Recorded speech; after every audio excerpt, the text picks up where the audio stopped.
Bismillah. Assalamualaikum warahmatullahi wabarakatuh. Innal hamdalillah nahmaduhu wa nasta'inuhu wa nastaghfiruh wa na'udzu billahi ta'ala min shururi anfusina wa min sayyiati a'malina. May yahdihillahu fala mudilla lahu wa man yudlilhu fala hadiya lahu. Asyhadu an la ilaha illallah wahdahu la syarika lahu wa asyhadu anna Muhammadan abduhu wa rasuluhu salawatu rabbi wa salamuhu alaihi amma ba'd. Ikhwati fillah azani Allah wa iyyakum.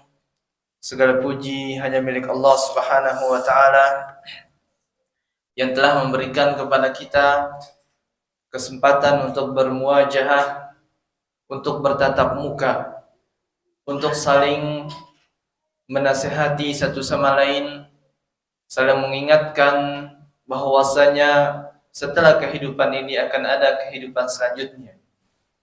Kehidupan yang kita akan dimintai semua pertanggungjawaban kita oleh Allah Subhanahu wa taala. Kemudian salawat serta salam senantiasa kita ucapkan untuk Nabi sallallahu alaihi wasallam yang mana mengikuti sunnah beliau merupakan salah satu syarat daripada Allah Subhanahu wa taala akan mencintai kita. Sehingga para ulama menyepakati ada satu ayat dalam Al-Qur'an yang dinamakan dengan ayatul imtihan, ayat ujian, yang dikatakan oleh Imam Hasan Al-Basri rahimahullah ta'ala. Beliau mengatakan, kami itu diuji hanya dengan satu ayat saja dalam Al-Quran.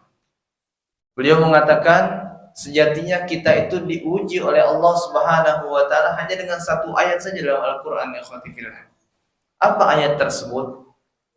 Ayat itu mengatakan dalam surah Ali Imran, Allah Subhanahu wa ta'ala mengatakan, Qul in kuntum tuhibbunallah fattabi'uni yuhibbukumullah wa yaghfir lakum dzunubakum wallahu ghafurur rahim. Katakanlah wahai Muhammad kepada orang-orang yang mengaku cinta kepada Allah. Semua kita tentu mengaku cinta kepada Allah Subhanahu wa taala. Akan tetapi muslim yang cerdas adalah muslim yang prioritas hidupnya bukan hanya sekedar bagaimana dia mengaku cinta kepada Allah. Lebih daripada itu, bagaimana Allah cinta kepada kita. Banyak orang yang salah mengartikan bahwasanya yang penting kita cinta kepada Allah, insya Allah akan masuk surga. Tidak demikian. Bukan itu prioritas kita. Karena kalau sekiranya ini adalah prioritas kita, semua orang akan masuk surga. Semua orang akan selamat daripada neraka Allah Subhanahu wa taala. Kenapa? Siapapun kita, hatta pelaku maksiat, pasti mengaku cinta kepada Allah. Tapi permasalahannya yang menjadi prioritas adalah Allah cinta balik enggak sama kita. Jangan sampai cinta kita bertepuk sebelah tangan. Maka kita diuji dengan satu ayat.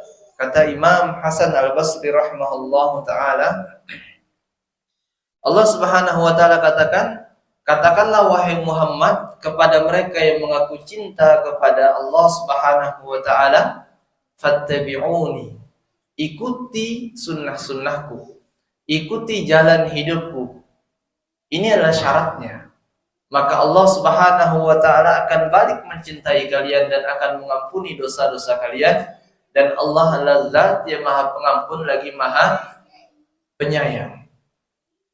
Maka pertanyaannya, ikhwati fillah azani Allah wa iyyakum, bagaimana mungkin kita akan bisa mencintai Allah, mencintai Rasulnya, kalau kita tidak pernah mempelajari sirah-sirah Nabi Sallallahu Alaihi Wasallam?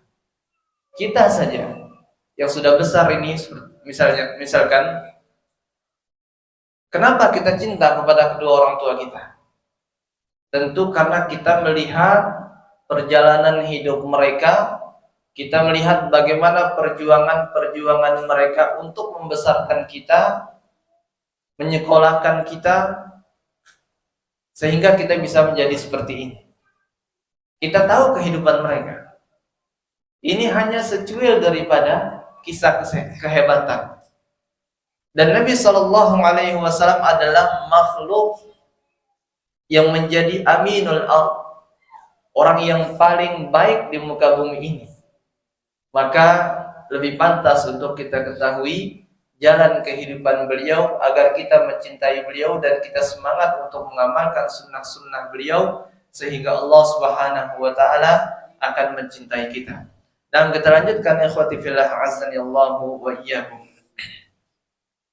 Pada pertemuan sebelumnya kita telah membahas bagaimana upaya orang Quraisy di dalam menghadapi dakwah Nabi Sallallahu Alaihi Wasallam. Bagaimana mereka bermuajahah, berusaha untuk menghalangi dakwah Nabi Sallallahu Alaihi Wasallam. Kita sudah membahas tentang bagaimana mereka mencelah Nabi, mengolok-olok Nabi Sallallahu Alaihi Wasallam, mengolok Al-Quran, mengolok syariat ini secara umumnya. Sehingga hal tersebut menyempitkan hati Nabi kita Sallallahu Alaihi Wasallam. Lalu Allah Subhanahu Wa Taala mengatakan kepada Nabi Sallallahu Alaihi Wasallam, "Walaqad na'lamu annaka yadhiqu sadruka bima yaqulun." Wahai Muhammad, kami tahu kalau hatimu itu sempit. Mulai engkau merasakan ejekan-ejekan mereka, celaan-celaan mereka. Maka kemudian Allah Subhanahu Wa Taala memberikan jalan keluarnya dengan cara apa? Fasabbih bihamdi rabbika wa kum minas sajidin. Kau usah hiraukan itu. Yang penting engkau bertasbih kepada Allah dan tetap melaksanakan sholat. Ini adalah jalan keluar daripada kesempitan hidup kita. Maka ketika kita mendapatkan masalah, perbanyak tasbih kepada Allah Subhanahu wa taala sebagaimana Nabi Yunus alaihi salam ketika ditelan oleh ikan. Beliau berada di dalam kegelapan demi kegelapan. Beliau berada dalam kegelapan dosa. Beliau berada dalam kegelapan malam. Beliau berada di dalam kegelapan dasar lautan. Dan yang keempat, beliau berada di dalam kegelapan perut ikan. Berlapis-lapis kegelapannya ikhwati fillah. Tetapi ketika beliau bertasbih kepada Allah Subhanahu wa taala, subhanaka inni kuntu minal zalimin. La ilaha illa anta subhanaka inni kuntu minal zalimin.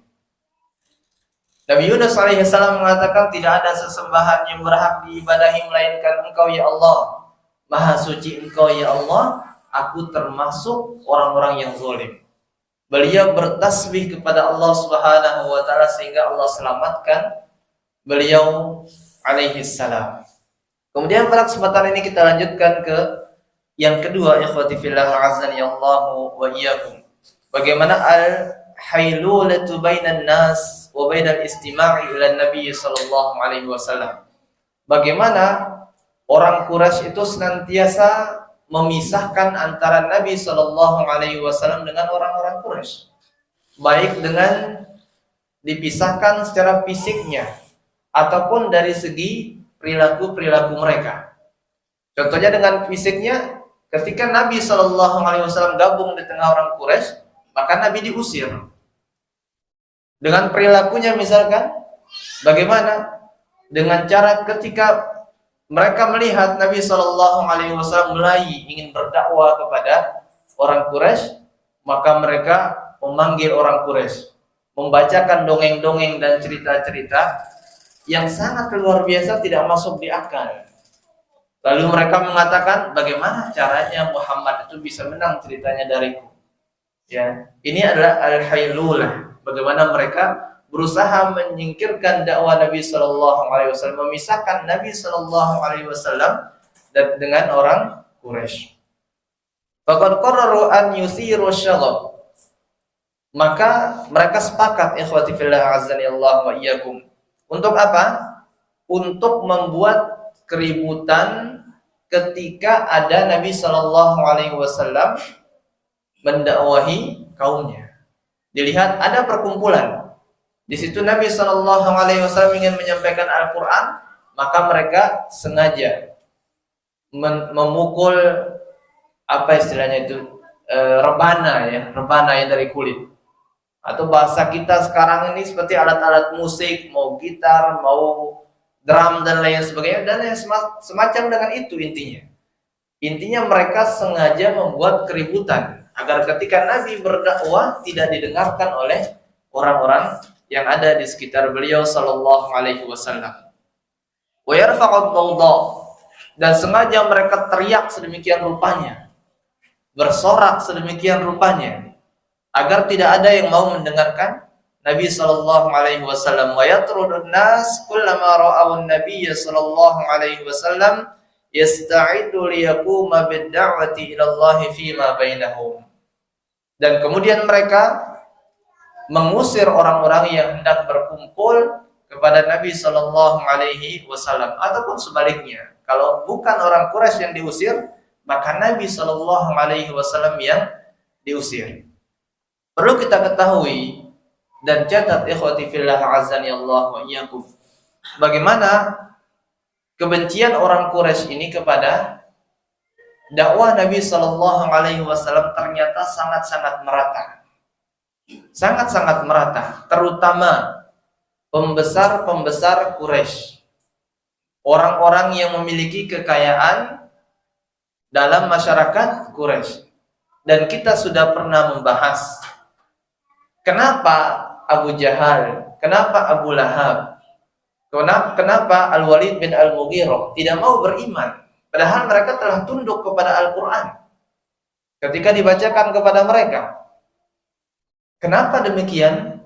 Karena perkara-perkara duniawi, seperti Abu Jahal tidak mau kalau dikalahkan oleh sukunya Bani Hashim, Bani Abdul Muttalib. Kalau ada di antara keturunan mereka yang menjadi nabi, terus Bani Makhzum bagaimana? Mereka kan kalah, sementara ini dua kelompok yang saingan sekali dari dulu. Kemudian ketika mereka akan menerima dakwah Nabi, tentu kepemimpinan jahiliyah itu akan hilang di bawah satu komando daripada Rasul sallallahu alaihi wasallam. Intinya perkara-perkara duniawi yang membuat mereka berpaling daripada ajaran yang mulia ini. Di antara kebencian mereka, mereka membentuk panitia khusus untuk membubarkan kajian ya. Jadi membubarkan kajian itu ikhwati fillah bukan suatu hal yang baru. Dari zaman Rasulullah ini sudah ada. Ketuanya siapa? Ketuanya Abu Lahab. Jadi dibentuk secara umum semua orang Quraisy benci akan dakwah Nabi. Tetapi mereka membentuk panitia sekitar 25 orang. Jadi 25 orang.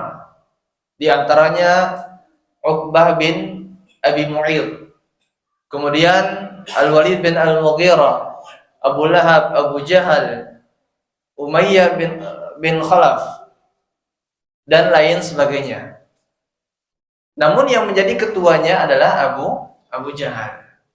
Maka jangan heran kalau di zaman sekarang kajian Ustaz Syafiq dibubarkan, Ustaz Khalid dibubarkan. Ini bukan perkara yang baru. Bahkan orang sekelas Nabi sallallahu alaihi wasallam yang ahli balaghah, ahli dalam menyampaikan, turun kepada beliau Al-Qur'an, tidak ada celaan pada diri beliau. Beliau pun dibubarkan. Maka jangan heran. Dulu Abu Abu Lahab, paman Nabi sallallahu alaihi wasallam, sempat menikahkan anak-anaknya dengan anak Rasul sallallahu alaihi wasallam yang bernama siapa? Utsbah dan Utaibah. Jadi Abu Lahab punya anak Utsbah, yang besar namanya Utsbah, yang kecil daripada Utbah namanya Utaibah. Ini kalau antum yang belajar bahasa Arab, ini istilahnya isim tasghir ya, isim tasghir. Apa itu isim tasghir? Ketika Utsbah nama orang berarti besar. Kemudian Utaibah itu kecil. Kitabun, kitabnya besar. Kalau Kutayib itu kitabnya kecil. Ya. dan yang semisal dengan itu. Maka Utbah yang besar, Utaibah yang kecil. Istilahnya ada yang senior, ada yang junior. Utbah itu menikah dengan anak Rasul Sallallahu Alaihi Wasallam yang bernama Ruqayyah. Kemudian Utaibah ini menikah dengan anak Rasul Sallallahu Alaihi Wasallam yang bernama Ummu Kulsum. Tapi perlu kita perhatikan, pernikahan ini terjadi bukan setelah Nabi diangkat menjadi Nabi dan Rasul. Akan tetapi ketika beliau Sallallahu Alaihi Wasallam belum diutus sebagai Rasulullah atau utusan Allah Subhanahu wa Ta'ala. Lebih jelasnya di zaman jahiliyah terjadi pernikahan kedua anak Rasul dengan kedua anak Abu Lahab. Saking bencinya Abu Lahab dan Ummu Jamil. Siapa Ummu Jamil? Istri istri Abu Lahab, yang dikatakan dalam surah Al-Lahab Hammalatal Hatab. Ini namanya Ummu Jamil, saudari daripada Abu Sufyan bin Harb. Pemimpinnya Bani Makhzum setelah meninggalnya Abu Jahal di perang Badar. Jadi digantikan oleh Abu Sufyan bin Harb. Namun beliau radhiyallahu taala anhu wa ardahu nanti masuk Islam. Sebagian ulama mengatakan ketika Fathu Makkah. Ada yang mengatakan sebelum Fathu Makkah. Abu Sufyan bin Harb masuk Islam ketika penaklukan kota Mekah, ataupun sebagian mengatakan sedikit atau kurang lebih sehari 2 hari sebelum penaklukan kota Mekah. Ala kulli hal, beliau di akhir hidupnya termasuk orang yang muslim. Walaupun beliau termasuk orang yang sangat-sangat menentang dakwah Nabi Sallallahu Alaihi Wasallam. Saudari beliau bernama Ummu Jamil dinikahi oleh Abu Lahab. Apa kerjaannya Ummu Jamil ini? Ikhwati fillah. Ummu Jamil ini mengambil duri-duri, mengambil kotoran-kotoran, kemudian setelah itu diletakkan di hadapan rumah Nabi Sallallahu Alaihi Wasallam. Bahkan karena mereka ini tetangga dan sekaligus mereka ini keluarga, Ummu Jamil, Abu Lahab masuk ke rumahnya Nabi Sallallahu Alaihi Wasallam di tempat penyimpanan, kalau bahasa kita sekarang penyimpanan beras kita, misalkan dalam ember atau dalam kendi misalkan, itu dimasukkan kotoran unta, dimasukkan ususnya sapi misalkan di zaman kita, atau unta atau kambing, intinya semua kotoran dimasukkan di situ. Maka Nabi hanya bisa geleng-geleng, tidak membalas. Nabi hanya menggerutu, tetangga macam apa seperti ini, tetangga macam apa seperti ini. Ada di antara mereka yang mengambil kumpulan tulang-tulang, kemudian diremukkan, dihancurkan sehingga menjadi seperti debu. Kemudian ketika melihat arah angin ke hadapan Nabi Sallallahu Alaihi Wasallam, sengaja ditaburkan sehingga masuk ke dalam hidung Nabi Sallallahu Alaihi Wasallam, kemudian bisa menimbulkan penyakit. Ini kerjaan mereka. Ala kulli hal yang kita bahas adalah Ummu Jamil. Bagaimana biadabnya Ummu Jamil sampai Allah Subhanahu wa Ta'ala turunkan Al-Quran, turunkan ayat Hammalatal Hatab, pembawa kayu bakar. Yang dimaksudkan dengan pembawa kayu bakar di situ ada 2 juga penafsirannya. Ada yang mengatakan rela mengumpulkan kayu bakar. Bayangkan Ummu Jamil, orang yang kaya, istrinya Abu Lahab, orang yang terhormat, pemimpinnya orang Quraisy, rela pergi ke hutan, ngumpulin kayu bakar, diikat kayak tas di belakangnya untuk menyusahkan jalanan Nabi Shallallahu Alaihi Wasallam. Ditaburi di situ, kalau bukan duri, kayu, intinya yang dapat menghalangi jalan Nabi Shallallahu Alaihi Wasallam. Ini tafsiran pertama. Tafsiran yang kedua, maknanya Hammalatal Hatab, yang membawa kayu bakar itu, maknanya dia suka membual, dia suka mencela Nabi Shallallahu Alaihi Wasallam, dia suka memfitnah dan mengadu domba akan Nabi Shallallahu Alaihi Wasallam, sehingga orang akan emosi dengan Rasul Shallallahu Alaihi Wasallam. Maka dia seolah-olah telah menyalakan api antara Rasulullah dengan orang Quraisy. Ini makna hammalatal hatab. Nah, Abu Lahab dan istrinya ini sangat-sangat benci dengan Rasul sallallahu alaihi wasallam. Dan kemudian yang Anda katakan tadi, bagaimana anaknya yang bernama Utsbah menikah dengan Ruqayyah, kemudian Utaibah menikah dengan Ummu Kulsum, diperintahkan oleh Abu Lahab dan istrinya untuk menceraikan anaknya Rasulullah. Antum bayangkan, saking bencinya mereka sampai berani intervensi dalam kehidupan rumah tangga anaknya. Jadi diperintahkan untuk menceraikan kedua anak Rasul Sallallahu Alaihi Wasallam. Saat itu anak Rasulullah langsung menjanda, kemudian dinikahkan oleh Rasulullah dengan sahabat yang mulia Utsman bin Affan. Meninggal Ruqayyah tepatnya setelah perang Badar. Kemudian Ummu Kulsum yang mantan anak keduanya Abu Lahab tadi yang bernama Utaibah dinikahkan lagi dengan Utsman bin Affan, sehingga dijuluki Utsman bin Affan sebagai Zunnurain, orang yang memiliki dua cahaya. Kenapa? Karena dua anak Rasulullah dinikahkan dengan beliau.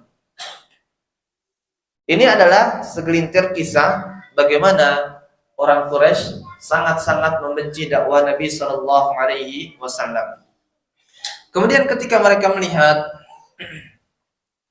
orang-orang yang berkumpul di hadapan Nabi Shallallahu Alaihi Wasallam, maka mereka mengusir orang-orang tersebut, lantas mengatakan jangan dengarkan perkataan Muhammad.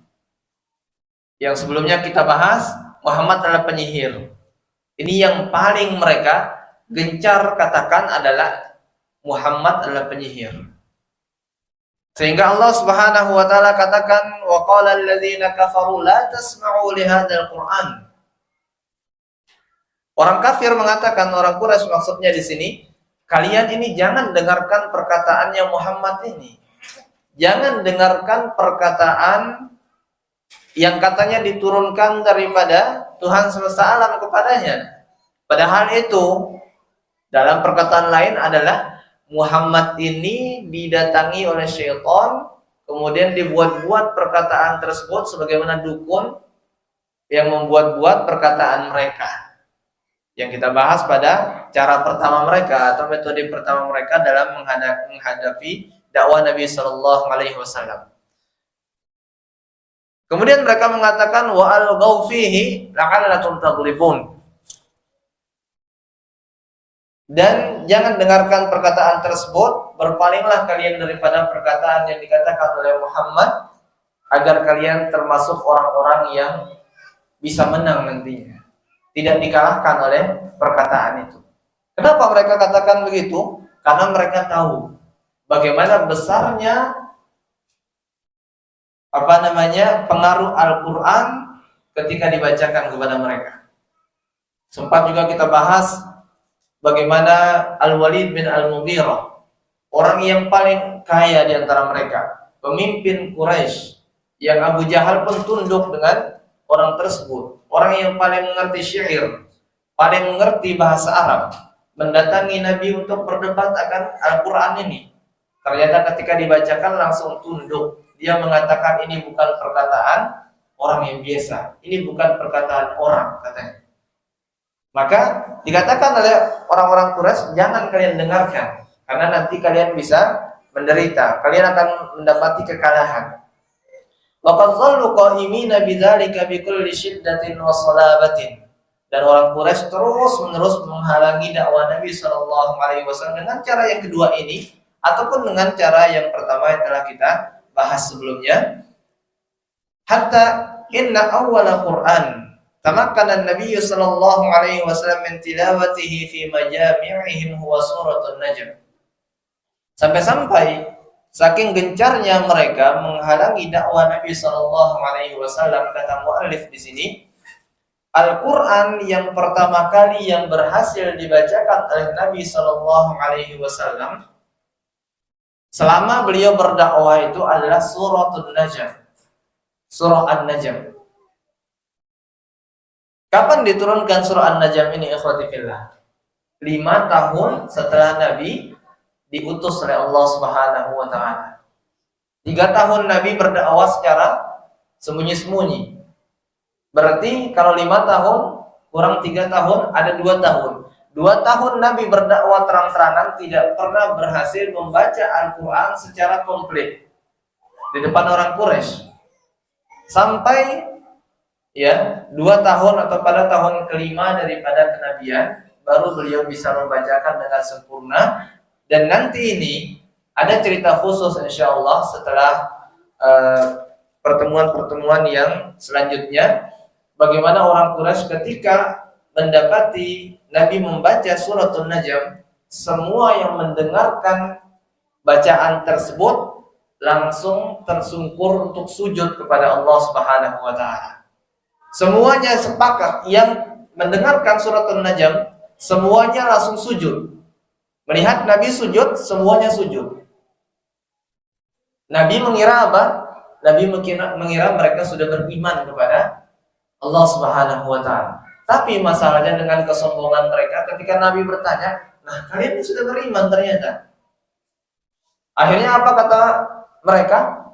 "Lah, kirain kamu yang mengikuti atau menyembah berhala kami. Kami enggak mengikuti kamu, wahai Muhammad, tapi kita kira kamu yang mengikuti agama kita. Kita sujud, kamu ikuti kita." Di balik faktanya, mereka bersilat lidah ikhwati fillah. Kenapa? Karena mereka tidak ingin dikalahkan oleh Al-Quran ini, atau mereka tidak ingin melihat Nabi SAW melihat mereka, ternyata mereka sudah patuh dan tunduk kepada perkataan Allah Subhanahu wa taala. Wa kanu idza sami'u an-nabiy sallallahu alaihi wasallam yatlu al-Qur'an fi salatihi, dan mereka ketika melihat Nabi sallallahu alaihi wasallam, mendengarkan Nabi sallallahu alaihi wasallam membacakan Al-Qur'an di salatnya. Jadi Nabi salat membaca ayat setelah Al-Fatihah, membaca surah, dan surah yang paling banyak dibaca oleh Nabi sallallahu alaihi wasallam terus-menerus diulang, kebanyakannya adalah suratul Najm. Surah An-Najm. Sabbul Quran, yang tadinya hati mereka tidak bisa lagi mereka kendalikan. Mereka sempat sujud gara-gara surah An-Najm. Ternyata mereka tidak mau dilihat lemah oleh Nabi. Mereka cela Al-Quran, wa man anzalahu, wa man ja'a bihi. Mereka cela Al-Quran, mereka cela siapa yang menurunkan Al-Quran, dan mereka cela siapa yang membacakan Al-Quran. Jadi bukan hanya dicela perkataannya, yang dicela Al-Quran itu sendiri. Setelah itu dicela Allah Subhanahu wa taala oleh mereka. Setelah itu Nabi sallallahu alaihi wasallam mereka cela. Sehingga Allah Subhanahu wa taala menurunkan ayat dalam surah Al-Isra ayat 110, Allah mengatakan wala tajhar bi salatika wala tukhafit biha wabtaghi baina dzalika sabila. Jangan engkau keraskan salatmu, bacaan salatmu, kata Allah Subhanahu wa taala, dan jangan juga engkau terlalu pelankan. Ya, ambil pertengahannya, kata Allah Subhanahu wa taala. Ini juga ayat yang menjadi dalil kenapa zikir itu tidak boleh sampai bengkok-bengkok ke kiri kanan kepala kita, ya. Keras-keras, karena mengganggu orang lain pertama. Ini ada dalilnya. Salat di sini bukan hanya salat secara harfiah yang kita ketahui. Akan tapi salat di sini secara bahasa juga masuk. As-salatu hiya du'a. Dikatakan oleh para ulama, as-salatu lughatan ad-du'a. Salat itu secara bahasa adalah doa. Jadi segala hal yang mengandung doa, termasuk zikir dan lain sebagainya, maka jangan dikeraskan secara berlebihan. Atau bayangkan kalau zikir teriak-teriak berjamaah di sini, banyak sekali kelemahannya. Kita berzikir 33 kali. Subhanallah 33 kali. Kalau terlalu terburu-buru, kita pakai hadis yang lain 10 kali. Subhanallah 10 kali, alhamdulillah 10 kali, Allahu akbar 10 kali misalkan. Anggap orang yang memimpin zikir ini membaca 33 kali. Subhanallah, subhanallah, subhanallah. Pertanyaannya, jamaahnya bisa nggak ngikut 33 kali? Tentu tidak. Nggak sama temponya kita membaca dengan yang memimpinnya. Yang kedua, ketika kita harus mengikuti orang yang berzikir itu, maka boleh jadi ada urusan kita di luar yang harus kita selesaikan, tidak bisa kita kejar. Yang ketiga kelemahannya adalah apa? Ketika orang sedang sholat akan terganggu. Padahal jangankan sekedar zikir yang kita sudah selesai dari sholat, kita membaca Al-Quran saja dalam masjid ketika orang sholat harus kita rendahkan suara kita, karena takut mengganggu orang yang sedang beribadah. Maka banyak sekali kelemahannya. Ini adalah salah satu dalil yang dikatakan oleh para ulama, jangan kau keraskan sholatmu atau doamu, zikirmu, dan juga jangan terlalu pelankan. Jangan sampai antum zikir dalam hati nggak gerak lisannya juga, ini tidak boleh. Akan tapi katakan dengan sedang-sedang, subhanallah, subhanallah, subhanallah, seperti itu. Jangan teriak, jangan juga tidak dibacakan. Kemudian kita lanjut, ikhwati fillah azani Allahu wa iyyakum. Wa dhahaba an-Nadhr bin Harith. Pergilah an-Nadhr bin Harith ila al-Hirah wa Syam. Pergi ke mana? Ke Hirah dan Syam. Fata'allama minhum qasasan sya'biyatan. Jadi bayangkan antum jauhnya Hirah dan Syam. Sebulan dia berjalan, sebulan dia pergi, sebulan dia kembali lagi. 2 bulan bolak-balik, pulang pergi. Untuk apa? Untuk mempelajari kisah-kisah yang bahasa kita sekarang fiktif. Ya kayak dongeng dan lain sebagainya. Itu yang dipelajari oleh An-Nadhr bin Harith. Dipelajari, yang mana kisah tersebut senantiasa dibaca oleh orang-orang Persia. Oleh orang Hirah dan Syam dibaca. Untuk apa? Ya biasa kita bilang pengantar tidurnya raja-raja mereka. Kalau tidak begitu, mereka mendengarkan cerita yang mubalaghah, yang lebay, terlalu berlebihan disampaikan tentang raja-raja mereka. Yang terkenal raja Persia siapa? Rustum dan Isfandiria namanya. Rustum dan Isfandiria. Ini orang dibuat ya luar biasa lah kisahnya. Seolah-olah ini orang ajaib, orang Superman begitu kan, yang benar-benar tidak ada yang bisa mengalahkan. Sama dengan kita sekarang di zaman kita, dengan adanya televisi, ya acara yang disuguhkan untuk kita berlebihan. Antum kalau lihat Robin Hood itu memanah 4 hero-nya sekali kena semua. Anda coba memanah sudah hampir 5 bulan tidak kena ya. Ini berlebihan namanya. Apalagi sekarang terkadang kita risih dengar teman-teman kita yang nonton kalau dulu drakor ya, sekarang drama Cina yang di Facebook itu keluar. Coba antum bayangkan, orang punya uang sampai ratusan triliun, sengaja jadi fakir miskin, tiba-tiba dihina, dia beli semuanya kan, terlalu tinggi hayalannya. Ya, orang luar biasa seperti itu. Dan ini nggak ada ceritanya ya khotifillah. Nah, cerita-cerita seperti itu dipelajari oleh An-Nadhr bin Harith. Setelah dipelajari, kemudian dia kembali kepada kaumnya, ini kaum Quraisy. Dia datang menceritakan tentang cerita-cerita yang telah dipelajari tersebut. Dia pelajari cerita tersebut, kemudian akhadha yaqidun nawadi wal majalis. Semua tempat persinggahan, semua tempat orang membuat majelis pasti didatangi oleh An-Nadhr bin Harith ini. Didatangi kemudian menceritakan kisah-kisah bohong tersebut, khurafat tersebut, dongeng-dongeng tersebut diceritakan. Intinya cerita yang menakjubkan. Sampai-sampai orang Quraisy makin lalai. Dan ketika datang Nabi Shallallahu Alaihi Wasallam, maka orang Quraisy tidak mau mendengarkan Ya, Al-Quran yang dibacakan oleh Nabi Sallallahu Alaihi Wasallam. Yaqassu hadhihi al-qasas wa yusarrifu biha an-nas 'ala al-istima'i ila an-nabi sallallahu alaihi wasallam. Cerita ini dibacakan oleh An-Nadhr bin Harith kepada mereka dengan niat dan tujuan agar orang-orang yang mendengar cerita Nabi sallallahu alaihi wasallam, mendengar cerita yang diceritakan dalam Al-Qur'an, mendengarkan hukum-hukum Allah Subhanahu wa taala, semuanya tidak percaya kepada Nabi dan mendustakan hal tersebut sampai apa? Sampai mereka tidak beriman kepada Nabi dan Al-Qur'an yang dibawa oleh Nabi sallallahu alaihi wasallam. Wa idza sami'a bi majlisin jalasa fihi Rasulullah sallallahu alaihi wasallam litadzkiri billah. Kalau mereka mendengar ada satu majelis yang Rasulullah sedang duduk mengingatkan orang kepada Allah Subhanahu wa taala, khallafahu fi dzalikal majlis. Tadi yang pertama, sebelum ketika Nabi dilihat ada sedang membacakan Al-Qur'an, mereka kemudian menceritakan, mengajak orang untuk mendengar ceritanya.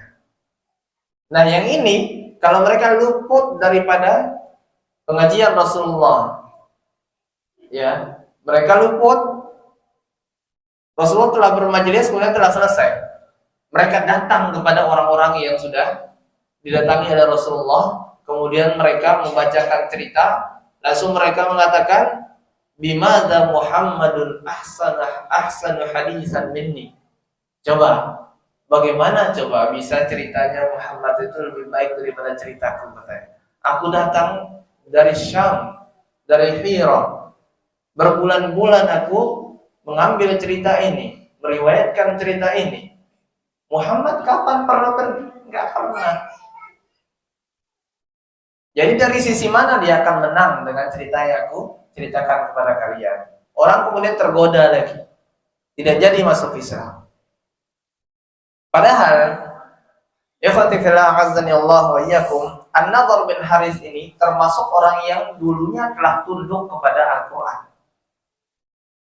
Sehingga dalam riwayat lain, dalam kitab Ar-Rahiqul Makhdum, diceritakan beliau itu, An-Nadhr bin Harith memanggil semua suku Quraisy.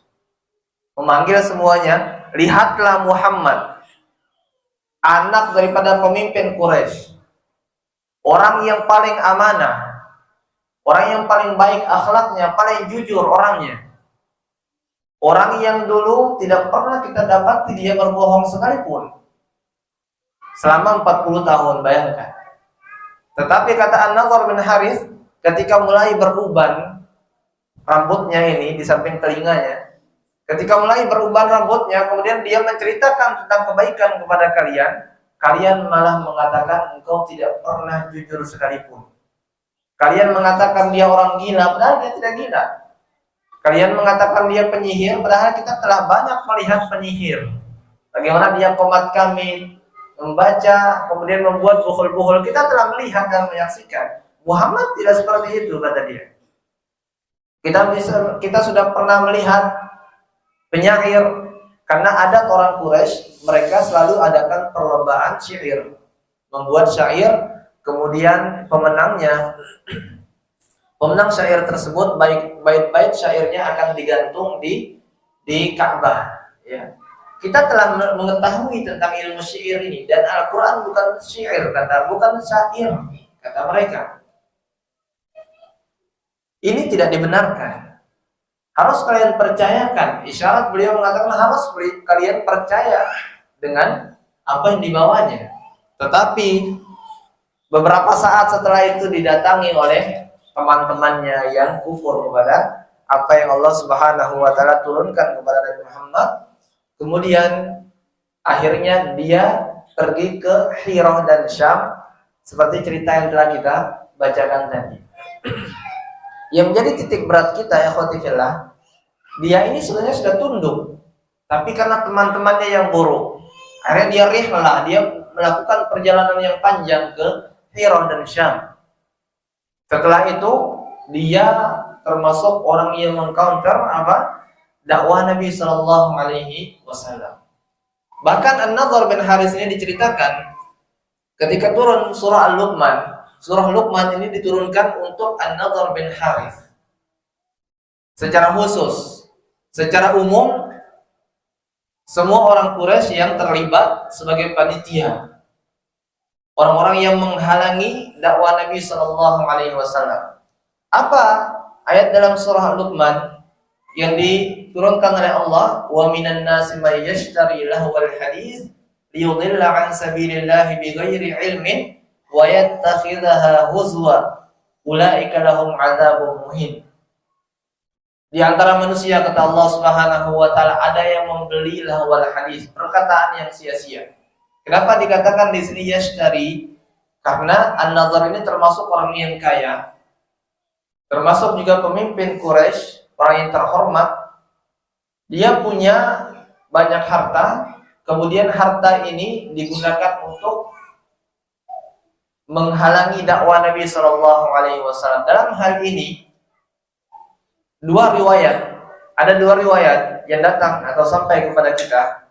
Yang pertama mengatakan dia membeli budak banyak, budak perempuan yang dikatakan sangat cantik. Budak ini kemudian dihadiahkan kepada siapa? Kepada orang yang didatangi oleh Nabi, didakwahi oleh Nabi, dan dia kufur terhadap apa yang didakwakan kepadanya. Dibacakan Al-Quran, dia tidak mau beriman. Maka kalau An-Nadhr bin Harith mendengarkan hal tersebut, budak ini dihadiahkan kepada orang tersebut. Dan budak ini adalah penyanyi. Budak ini adalah seorang penyanyi. Riwayat lainnya adalah dia membeli budak yang sangat cantik, yang pandai menari dan bernyanyi, yang suka meminum minuman keras. Ketika melihat ada orang yang akan pergi mendengarkan dakwah Nabi Shallallahu Alaihi Wasallam, nah An-Nadhr bin Harith ini memerintahkan budak-budak tersebut untuk menghalangi orang tersebut. Kemudian dikatakan, mau nggak aku menyanyi untukmu, menari untukmu, menyuguhkan minuman keras. Kemudian mereka terbuai dengan nyanyiannya, dengan tariannya. Mereka mabuk, bilang mereka berzina. Karena nggak bisa dipisahkan nyanyi, menari dengan perzinahan ini, nggak bisa dipisahkan. Ikhwati fillah, lihat saja, tidak bisa dipisahkan. Nah, An-Nadhr bin Harith ini melakukan hal tersebut, memerintahkan budaknya, sehingga budak-budak tersebut mematuhi perintahnya, dan kemudian mereka lalai daripada dakwah Nabi Sallallahu Alaihi Wasallam. Sudah azan? Kita azan dulu ya. Setelah ini kita lanjutkan sedikit. Dikatakan oleh muallif rahimahullah taala di sini, at'imihi wasqihi wa ghannihi. Dikatakan oleh An-Nadhr bin Harith kepada budak-budaknya, berikan dia makan, berikan dia minum khamar, dan bernyanyilah untuk orang tersebut, ya. Kemudian setelah semua sudah terbuai, maka ketika mereka pulang, An-Nadhr bin Harith mengatakan, "Hadza khairun mimma yad'uka ilaihi Muhammadun." An-Nadhr bin Harith mengatakan, "Wahai fulan, wahai si A, ini lebih baik daripada apa yang Muhammad itu ajak engkau kepadanya." Maksudnya, lebih baik engkau dengarkan nyanyian, tarian, minum-minuman sama budak perempuan ini. Ini lebih baik daripada engkau mendengarkan Al-Quran. Karena hal tersebut atau karena perilaku atau perbuatan yang dilakukan oleh An-Nadhr bin Harith secara khusus di sini, Allah turunkan ayat yang kita bacakan tadi. Di antara manusia ada orang-orang yang membeli lahwal hadis, Ibnu Mas'ud, Ibnu Abbas, serta tabi'in yang bernama Mujahid dan lain sebagainya. Mereka bersumpah 3 kali, wallahi lal ghina, wallahi lal ghina, wallahi lal ghina. Demi Allah, yang dimaksud dengan lahwal hadis dalam ayat ini, perkataan yang sia-sia ini, kata Ibnu Mas'ud, kemudian Imam Mufassirin, Imam ahli tafsir Ibnu Abbas, Mujahid, seorang ulama ahli hadis dari kalangan tabi'in, Dan banyak sekali ulama-ulama yang lainnya mengatakan dan bersumpah, demi Allah, demi Allah, demi Allah itulah musik, demi Allah itulah musik, dan demi Allah ini adalah musik, kata mereka menafsirkan ayat ini. Liyudilla an sabilillahi bighairi ilmin wa yattakhidha huzwa wa yattakhidha huzwa. Lahwal hadis itu atau nyanyian itu dijadikan oleh mereka sebagai cara untuk menyesatkan orang lain daripada jalan Allah. Enggak jadi mereka mendengarkan Al-Quran yang dibacakan oleh Nabi Sallallahu Alaihi Wasallam. Dijadikanlah wal hadis itu sebagai salah satu wasilah untuk menyesatkan orang dari jalan Allah tanpa ilmu, itu dengan kebodohan mereka, dan menjadikan lahwal hadis itu adalah sebagai senda gurau bagi mereka. Maka orang-orang tersebut, kata Allah Subhanahu wa taala, lahum adzabun muhin, bagi mereka azab yang akan menghinakan mereka nanti sebagai balasannya, kata Allah Subhanahu wa taala. Maka dari sini tidak ada istilah nada dan dakwah, nggak ada. Ya. Ini Roma Irama dulu ada film-filmnya nada dan dakwah, tidak ada yang semacam dengan ini. Ikhwati fillah. Al-Quran dikatakan oleh Ibnu Qayyim rahimahullah taala, beliau mengatakan seperti air dengan minyak. Al-Quran dan nyanyian dan musik itu seperti air dengan minyak. Di mana ada air dan minyak, coba antum perhatikan, tidak pernah bercampur keduanya. Hatta antum tetes 2 liter di situ minyak goreng, nggak akan pernah bercampur dengan air. Pasti dia akan ada di atas permukaan air. Jadi kalau antum, sebagaimana ada artis dulu, artis Uki Noah ya kalau nggak salah, Uki Peter Pan kalau nggak salah dulu, yang beliau itu sudah taubat dan sudah bisa bahasa Arab ya. Beliau sudah bisa bahasa Arab, pernah ada kirimkan di grup. Beliau bagaimana? Beliau mengatakan, saya dulu nggak pernah tenang ketika bermain musik, sampai saya melepaskan hal tersebut, karena ternyata setelah dilepas hal tersebut barulah hidayah menyapa beliau. Ya. Artinya tidak akan pernah bersatu antara Al-Quran dengan nyanyi-nyanyian, ya, tidak akan pernah bisa bersatu. Dan ini bukan hanya sekedar kita melihat dari Al-Quran, dari hadis tentang larangan ini, bahkan dari kisah, bagaimana kisahnya orang Quraisy menggunakan nyanyi-nyanyian untuk menghalangi orang masuk ke dalam agama yang mulia ini. Ini sudah terbukti dan ini termaktub dalam kitab-kitab sejarah. Kitab sejarah manapun yang antum bacakan, kitab tafsir manapun yang antum bacakan, maka pasti penafsirannya sama dengan yang kita bacakan ini. Ini adalah suatu yang mujarrabah, sudah terbukti. Maka jauhi perkara tersebut. Dan Allah Ta'ala a'lam bishawab. Terakhir kemudian Anda ingin sampaikan, mungkin waktu untuk bertanya tidak ada ya. Cuma bagi antum yang punya pertanyaan, ya silahkan duduk-duduk di sini nanti insya Allah kita akan jawab sebisa kita ya. Sebisa Anda akan berusaha untuk menjawab pertanyaan antum jika ada. Namun jika tidak ada, ya Anda akan segera pulang begitu. Kalau ada, insya Allah kita akan menjawab sebisa mungkin. Bahkan kalau larut malam pun itu bahasa kita, insya Allah kita akan jawab semaksimal mungkin. Nah, barakallahu fikum, semoga apa yang Anda sampaikan bermanfaat bagi diri Anda pribadi dan bagi antum dan antum sekalian. Kita tutup dengan doa kafaratul majlis. Subhanakallahumma wa bihamdika asyhadu an la ilaha illa anta astaghfiruka wa atubu ilaik. Assalamualaikum warahmatullahi wabarakatuh.